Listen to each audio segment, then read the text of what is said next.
Hi, so continuing on in this video, I'm going to explain the settings options that we have in the theme editor. In the last video, we covered the visibility. So now that we know what we're showing, what we're hiding, we can go in and configure those features as well as some other features on the website. So the very first one, which is important, is the primary navigation link alignment. So essentially, this is the primary navigation, and we have the option to justify or center. So justify essentially create or fills up the entire width of that navigation with the amount of links that you have. So if I were to have maybe 3 links, justify would be a bad option because there'd be a huge amount of space between each link. And that's when you would want to change to the center option, which you'll notice a small difference when I do this here, but you can see there's a lot more space on the left and right, and the space of each element is what dictates the width of the navigation bar. So by default, we set this to justify because it looks generally better when you have enough categories or things aren't completely spaced out. Another option in settings is if you were running a wholesale website and you just want to display your product catalog, but you require customers to log in to purchase, you check that button and that would disable basically the ability to purchase products on your site unless you're logged in. Then we get into the image size section, which is relatively self-explanatory. So here you can define specific dimensions for different elements on your website. My recommendation here is to leave everything optimized for the theme, but you can override those by specifying dimensions. And we do that for pretty much most of the images, and there's a section that's specific for product images.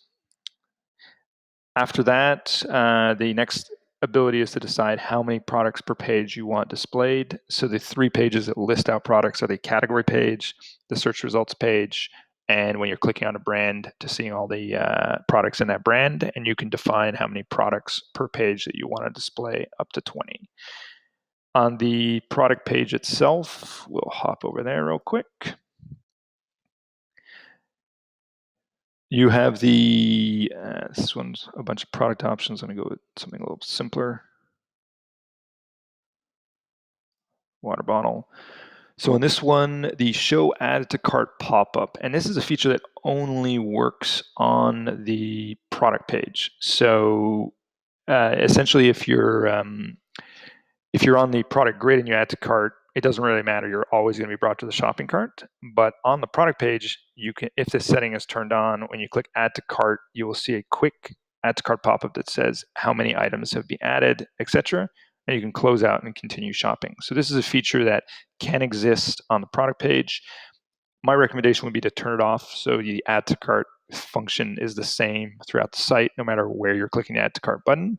But we leave it on by default just so that the feature exists. The next choice here is the related products. By default, we put that in the tabs, but it's also something that maybe you want to bust out so people can see it without having to click on a tab. So if I uncheck it, it means it's no longer in tabs. And you can see now we've got description specifications. Related products is no longer there, but related products appears below. And then in the shopping cart and checkout, there's one feature here, which is where you can add in your GeoTrust seal information to have the GeoTrust seal appear.